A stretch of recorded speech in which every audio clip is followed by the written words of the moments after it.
Coming up on TekThing, malware problems. We show you how to de-infest a Windows box. What's inside Apple's lightning to headphone jack adapter. Hits and misses in iOS 10. Dell's new U3417W ultra-wide monitor.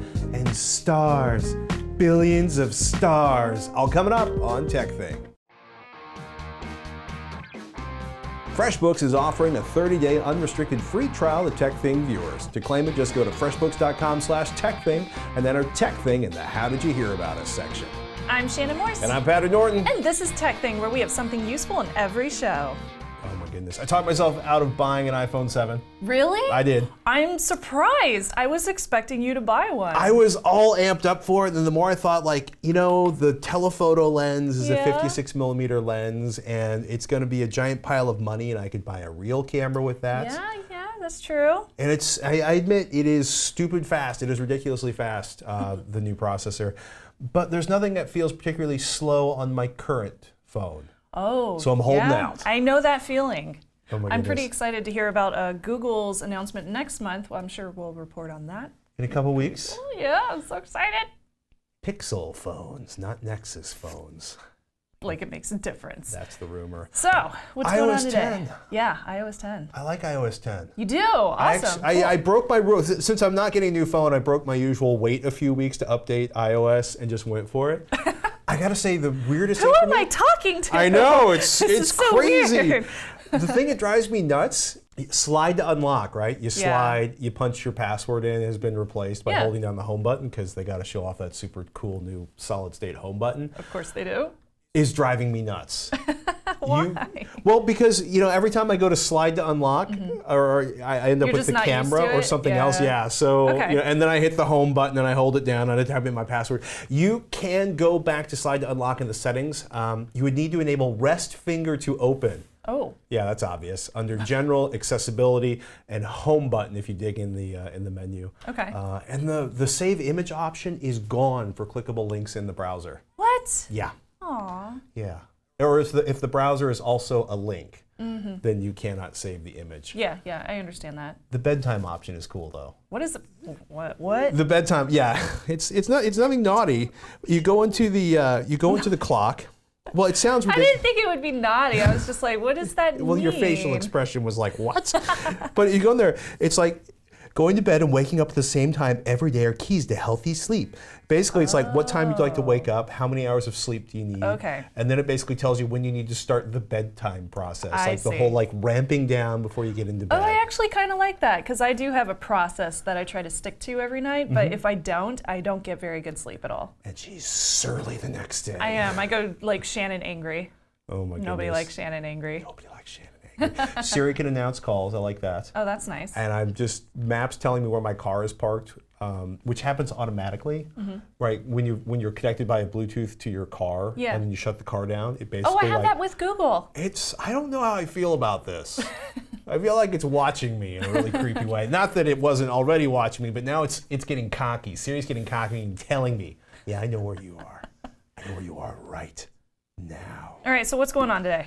We ripped open Apple's Lightning to 3.5mm headphone jack adapters. So funny. I was actually shocked at how burly this thing was. Yeah, because it's pretty hardcore. there's the plastic wrap on the outside, then a layer of rubber, or whatever that plastic material is, then not one but two welded steel bands, right? And then more plastic rubbery stuff, and then you finally get to the tiniest little circuit board ever. It's so cute. Which appears to have the digital to analog converter and the headphone amp on there, and I am told that this is actually very similar to the chip that's inside the AirPods. Oh.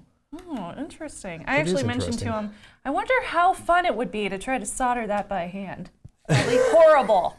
It was, well, we were, yeah, this would be a nightmare to solder by hand. I'm sure there's people out there in the audience who could do it, but oh my goodness, that shot we took of the chip, we actually took through a microscope. Gorgeous.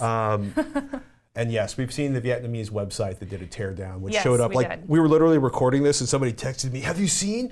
It's not analog. Because I thought, because it's so small, I thought, well, maybe they're doing an analog pass-through of the audio over the lightning jack, which makes no sense, but. They actually have a chip in there. They actually have a chip. They have a lot of chips. Yes, they do. And capacitors. It's pretty cool. I actually like being able to tear into things like that. And I didn't necessarily want to buy it myself, so I'm glad you did.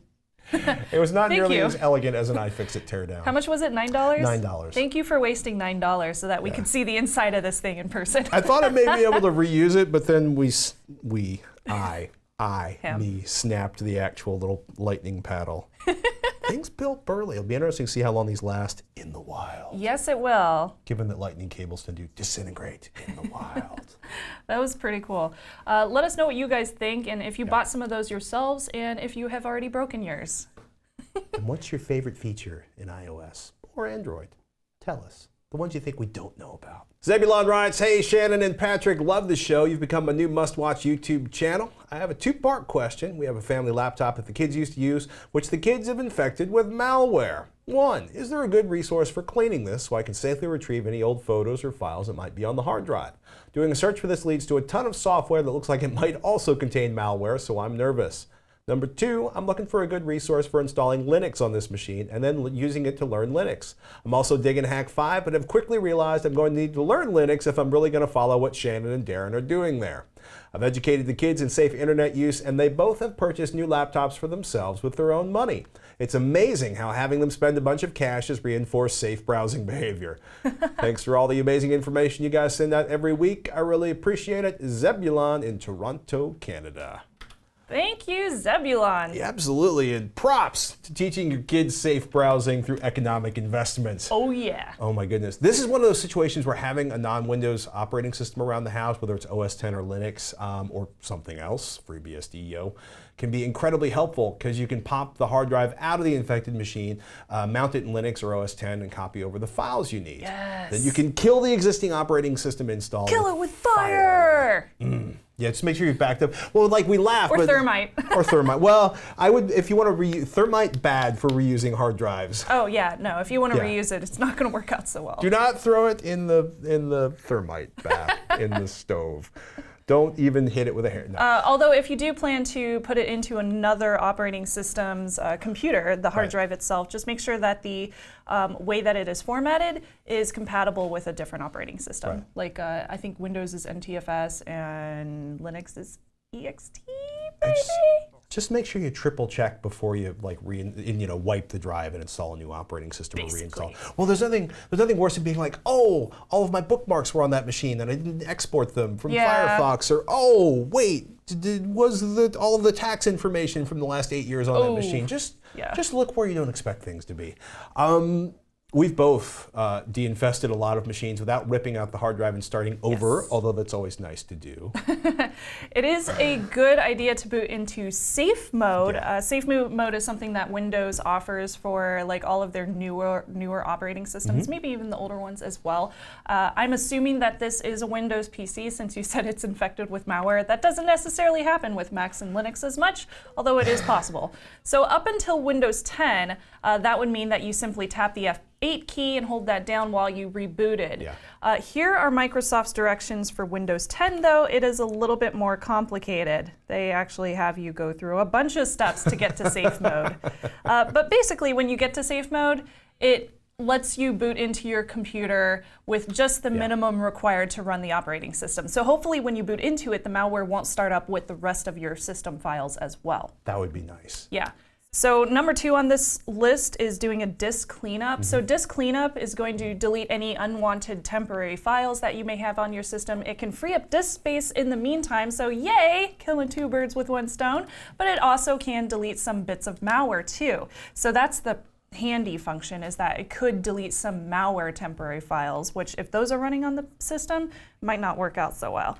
So these are Microsoft's directions. We'll put these in the show note too, as far as cleaning up your disk drive space, because those are very handy. And it does take a few steps, but it can definitely help you out. It's always, if you've never run disk cleanup, it's always amazing to run it because you'll find that like, oh, I have like 3 gigabytes in my recycling bin, or Yeah, I just cleaned off like I think it was 60 gigabytes of temporary files out of my recycling bin. It was terrible. Well, it's something my home computer. Like this, where it's usually like a few kilobytes of files, and it was like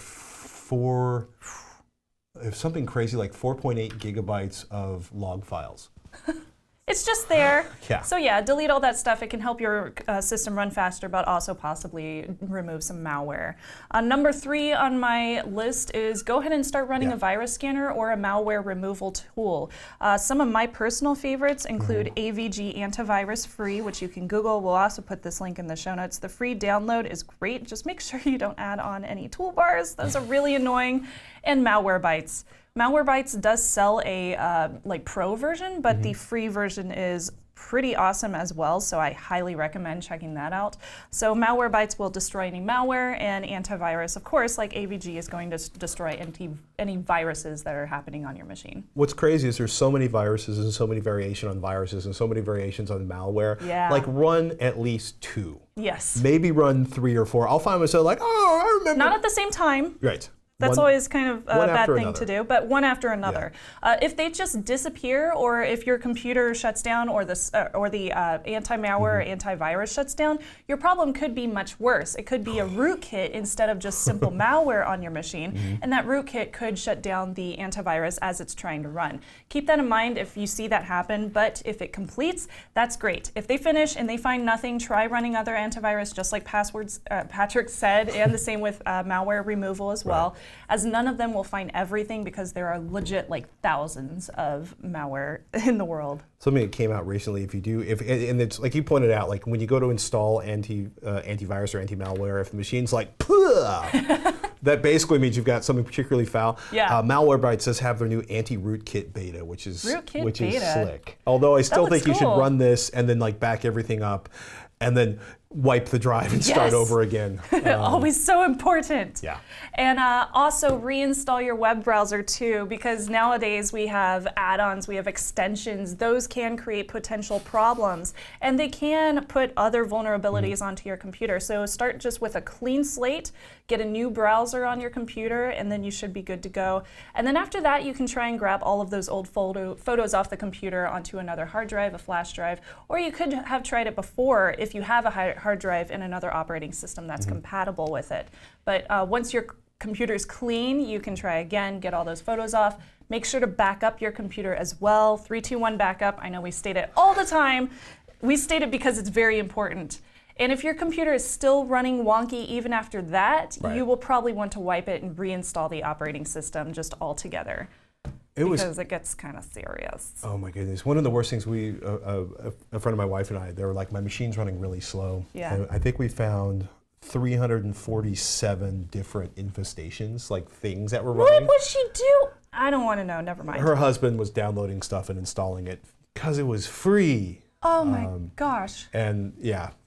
It wasn't rootkitted, but almost everything else you could actually have running, like multiple toolbars, search redirects. It was bad. In that case, we finally just wiped it and started all over again. Great tangent. This is a great reason to run Linux. Although toolbars are insanely annoying in Linux as well. So if you want to run Linux, I would suggest starting with Ubuntu, which is the same operating system that I run. So if you watch the show, you've seen it being run on my computer, like here. You can download Ubuntu over at ubuntu.com/download/desktop, and they actually have how-tos on how to get it from Windows, from macOS, and from an older version, and how to burn it onto a DVD or a ISO onto a USB stick, which I highly suggest the USB stick. It's very, very easy. It's pretty simple to get up and running. It's very easy, and many software companies now make compatible wares for Debian operating systems. Also, I wanted to mention Make Use Of is an excellent resource for a beginner's guide on Ubuntu. So they have a whole complete beginner's guide here with a table of contents, so it's very easy to skip to whatever you need to learn. It's a great little 101 tutorial type handy area. If you want to dig in a little bit deeper, my favorite book is called The Linux Command Line, A Complete Introduction. It's awesome. It is really, really awesome. I legit love this book. It has taught me so much. And I've also done a bunch of command line tutorials on my Hack Tip series over on the Hack 5 YouTube channel. And you can find all of those. I think I've done 25 videos all about Linux command line if you feel like digging in. And furthermore, the last website that I absolutely love for Ubuntu, and this one just does a whole bunch of really cool tips and customizations and things of that nature for all your Ubuntu love, omgubuntu.co.uk. That's a great resource for all those little customizations that you can do once you understand it. Oh my goodness. And then once you get deeper, you can look at stuff like Linux Mint, which is essentially another variation Mint is on so Ubuntu. simple. And the It's so elementary easy. OS. People either love or hate the elementary OS because it's trying Yeah. to bring sort of OS 10 to a Linux environment. Also a very nice one to get you learn on. So yeah, let us know what your picks are. I hope that those answers helped you out. Can I call you Zeb? Because your name is awesome. You can email us, ask@tekthing.com, with your inquiries or your feedback about this segment. What's your favorite Linux distro? Ubuntu. So you're racing against the clock to wrap up 3 projects simultaneously, prepping for a meeting later in the afternoon, all while trying to tackle the usual mountain of paperwork. Welcome to life as a freelancer or a small business owner. Is it challenging? Yes. But our friends at FreshBook believe the rewards are so worth it. The working world has changed, and with the growth of the internet, there's never been more opportunities for the self-employed. To meet this need, FreshBooks is excited to announce the launch of an all-new version of their cloud accounting software. It's been redesigned from the ground up and custom built for exactly the way you work. Get ready for the simplest way to be more productive, organized, and most importantly, get yourself paid quickly. The all-new FreshBooks is not only ridiculously easy to use, it's also packed full of powerful features. Create and send professional-looking invoices in less than 30 seconds. Set up online payments with just a couple of clicks and get paid up to 4 days faster. See when your client has seen your invoice and put an end to the guessing games. Our sponsor, FreshBooks, is offering a 30-day unrestricted free trial to TekThing viewers. To claim it, just go to freshbooks.com/TekThing and enter TekThing in the How Did You Hear About Us section. Widescreen monitors, ultra-wide, 21:9, whatever you call them, Dell, Samsung, and LG, all make them for the desktop. They all have one thing in common. They're really wide. They're huge. They're huge. And programmers and folks who work with tons of Windows look at them, drag their workspace into 3 long columns, 2 in this case, and start humming away and typing. Seriously, frankly, I want Windows 10 slick like the Windows key arrow. Did you ever play around with this? No. Just hold down the Windows key. Here. You'll love this. If you've never done this in Windows 10, my favorite Windows 10 tip ever, right? So let's go to a window over here. That's the Chabot window.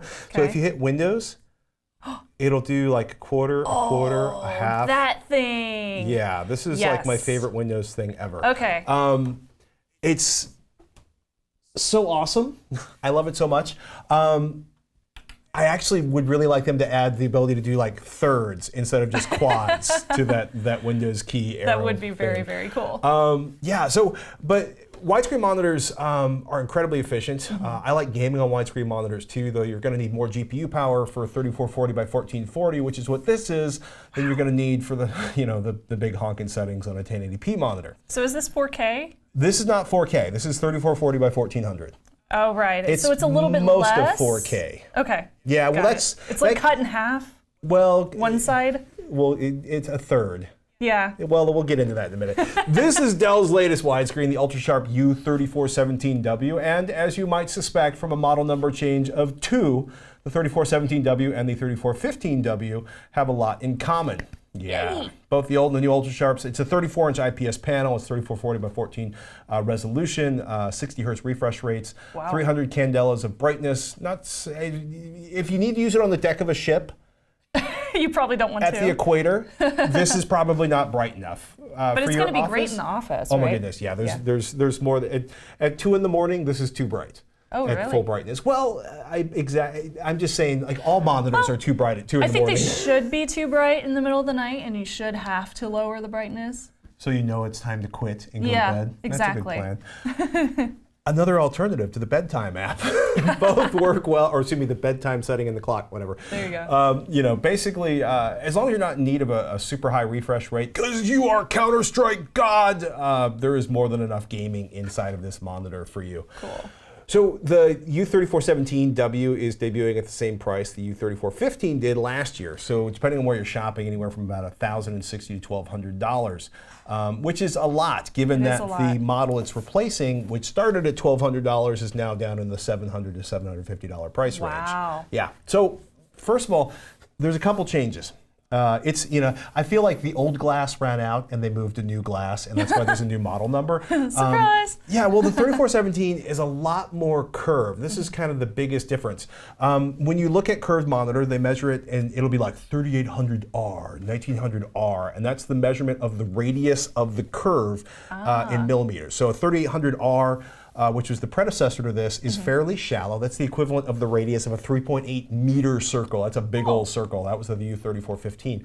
This one is a 1900R, which is 1.9 meters, which is a considerably smaller circle, which means it curves a lot more. Oh, I get it. It is noticeable. Straight lines on the screen feel a bit curved. It didn't bother me for working or gaming, though if you're a graphics professional, you might find it much more obvious than it was on the 3415 or any other 3.8R, or excuse me, 3800R monitor. It's the weirdest spec ever. Right. Two, the big change from the 3415 is that the 3417 can display video from two different machines simultaneously. Oh, yes! Well, I have caveats here. Oh. We shot a video of this, right? It's either a picture-in-picture mode where the second machine, takes like a quarter of the screen or an eighth of the screen. Splitting the screen is a little less elegant because that 3440 width, most desktops or laptops still are running 1920 by 1080p. Yes, they are. Right? And a 4K monitor has a width of 3840, which is two 1080p monitors wide. 4K makes 2 or 4 nice, neat little 1080p screens. The WQHD resolution on the 3417 here makes for squished windows if you try to do 2 full screens at once. That can be a little irritating. Yes. It looks kind of funny. Yes. Well, until you try to read the squish typing. It does. Yeah. That might give you a headache. It's something to be aware of. The picture-in-picture works fine. 1080p, it's not so bad. I should also note that if you use your monitor to watch, say, a lot of Netflix, and you hate big black bars to the left and right of your movie, you will be annoyed because 1080p is right about here. It's basically the middle third of this monitor. But of course, it will be cut off because they're not going to stretch it, or else you'd lose like the top and bottom half of your movie. Well, some people do that all the time. Yeah, that's true. Oh, full screen. Just embrace the letterbox. Embrace the pillar bars. Is it worth upgrading to this monitor? Probably not if you're running a 3415W currently, unless that whole picture-in-picture mode really grabs you by the neck and yanks. That said, if you're upgrading a 1080p monitor to something bigger, I really like the 21:9 monitors. The 3415 is currently priced at $700 to $750. That's the predecessor to this, with sales as low as $650. That's a really freaking good price. That's a really freaking good monitor. I like it a lot. I think that's a steal. I suspect it's going to be phased out soon because, new monitor, new glass, very similar number. The U3417 is a worthy replacement, though that extra curviness might be a distraction for some folks out there, especially if, if you're an engineer or an architect. Well, I was thinking about the fact that I do a lot of photoshopping, and that requires me to see exactly what I'm editing. That might not work out so well. People either love it or hate it. Yeah. And it's worth getting a chance to look at one first, because the 1.9, excuse me, the 1900R. I keep wanting to say 1.9 for meters, but I need to say 1900 millimeters. If that does bother you, if the curviness does bother you, there's standard 2560 by 1440 monitors or 4K UHD monitors, and some nice ones are available for $400 to $600 and on up. 4K monitors you can get a lot of them for under 6K. 4K desktop monitors you can get under $600 now. Oh, that's awesome. Yeah. I think that's gonna be the way to go. I gotta say I like working 3 columns at once. It's nice. That is really cool. But you can do 4 windows simultaneously on a 4K monitor. It's just all about absorbing more information simultaneously. Let us know what you think. I'm curious if you would like to see us review more monitors, and if you have any opinions on curved ones yourself, and if you have used any yourself as well. You can always email us, ask@tekthing.com, or you can tweet us at TekThing. I have a quick question. Yes, ma'am. Or two. Are there ports? Yes. All the ports on the Dell monitor? Well, okay, there's DisplayPort, mini DisplayPort, 2 HDMI 2.0, 4 USB 3 downstream ports, and 2 USB 3 upstreams ports. Any in-monitor audio? Personally, I'm not a big fan of in-monitor audio myself. 2 speakers. 2 speakers. Stereo, 19 watts per channel. Wow. And it basically shows up, when you plug the USB cable, it basically shows up as an output option on your desktop. Okay, cool. So it's got a DAC and an amp in there. And the sale is done. The downward firing speakers, they're fine. Yeah. They work okay. This is coming from the guy with like 2 monoblock amps and a pair of B&W 601s on his desktop. This is the audiophile guy over here. So I'm a bit of a freak. They work fine. Cool. You'll like standalone speakers better if you like listening to music. I'm just saying. I wanted to mention something I'm super, super excited about. Yes. We built a brand new website TekThing.com. You can go over there right now and check it out yourself. I spent several days working on revamping our site, so I hope it looks amazing to you guys. It makes it much easier to find different episodes. You can use an excellent little search page to look for a specific query, and it'll pull up all the episodes that query is in, which is super cool. I love the little search. I know, finally. So everything that we previously done is easy to find. We have subscription links, so you can find all the different places that we are on, including social networks, and you can support us with all the different links up here. And we also have some handy dandy little tech picks suggested by different categories that we've reviewed in the past. So it's really easy to find things that we've enjoyed in the past. On there. Yes, yes, all the headphones, all of the headphones. Yeah. So definitely email me, or you can tweet me at Snubs and let me know if you see any broken links or borked bits, or you just have future suggestions for the website. I want to make it very easy for you guys to use so that it's a landing page. It's a place where you can find all the things TekThing. So let me know if you have any suggestions at all. I would love it. And if you know how to edit sitemap XML on Squarespace and have actually done it, talk to us. Yeah. Yay, CSS. Woo, fun. Steven writes on our YouTube page, what does that app connector give you that Google now doesn't? Okay, Google, I can text someone, mobile, work, whatever, blah, blah, blah. Send, okay, Google, navigate to XYZ. Okay, Google, play a song, etc. Post Steven. So this is basically talking about the Logi, the Logitech ZeroTouch. Yeah, the Logitech ZeroTouch, which is in this image actually, which we just reviewed last week. So how is the Logi ZeroTouch different from Google Now? So from my perspective, it's not that different, it's just simpler. So ZeroTouch is made to make you safer on the road, so it only focuses on those 4 aspects that we had reviewed previously. There's the calling, texting, navigating, music, and that's pretty much it. And in my opinion, Logitech really perfected that, and I've continually used it since I reviewed it as well for this past week. So I'm okay with it being simple because they've really put a lot of development into those 4 categories. It also uses Nuance voice control instead of Google's voice API, so whether or not that makes a difference for you is up to you personally. It's also not always on like Google Now, although pro tip, with Google Now, you can customize Google Now to only work on specific screens. So if you don't want it to work while you're in the lock screen or while your screen is turned off, you can specify that in settings. ZeroTouch will only be in listening mode whenever it's paired to the clip and activated with your phone over it, or with your hand over it. And it doesn't search everything like Now does. So if you are more privacy conscious, you may prefer ZeroTouch over just using Google Now whenever you're in your car. If you just want to use Google Now while driving, then save yourself the money and just use Google Now and use like a $8 clip, like one of our other YouTubers suggested, and that's totally fine. It really comes down to your personal preference and what you would require for your own uses. It's kind of terrifying how many sort of Google Now voice commands there are. Oh yes, there are a lot. Yeah, I know Jason Cross, he did up on the Greenbot from IDG website. Nice. There's several of these out there.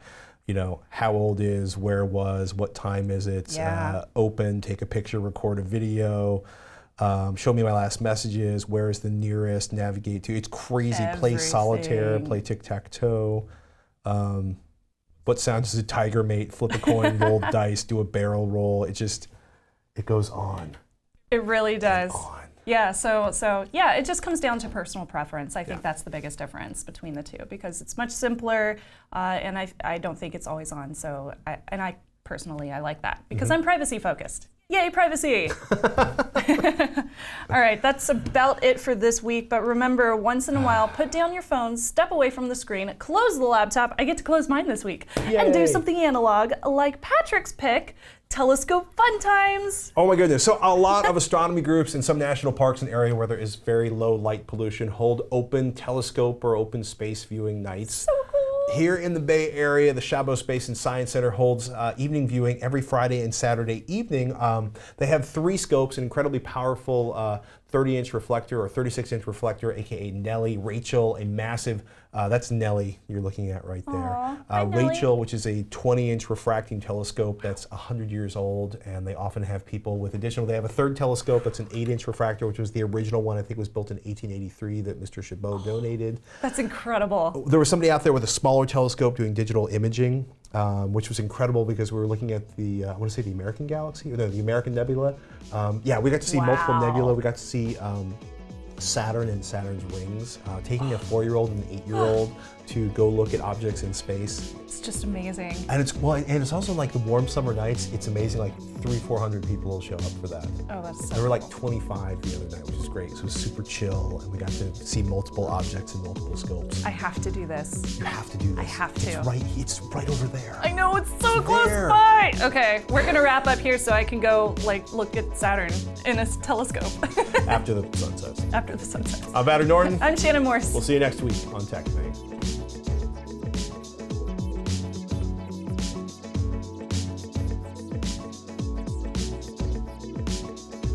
I don't know, it just moves. Don't break it, it's too pretty. I'm not gonna break it. So I used to be the Weather secretary for our Ozarks Amateur Astronomers Club in college. Yeah. Do you have a telescope now? No, but I used to as a kid. It was my dad's. Well, it's amazing also how much easier it is to find objects in the sky with a computerized telescope. Yes. That was crazy. Yeah. Rachel, the big giant telescope they use, still has all the original clockwork. So they have it motorized and stuff, but they'll have to manually adjust it. And there's like a big, it's like this big, a ship's wheel on the side, and then the finer distance with a little adjustment up on the telescope itself. Oh man. Yeah. It's incredible. More space! Thank you everybody for watching the show. And thank you to everyone who donates on Patreon because you make the show awesome. I just made something special for you guys on Patreon too on the website. It's really cool. Hidden things. Ooh.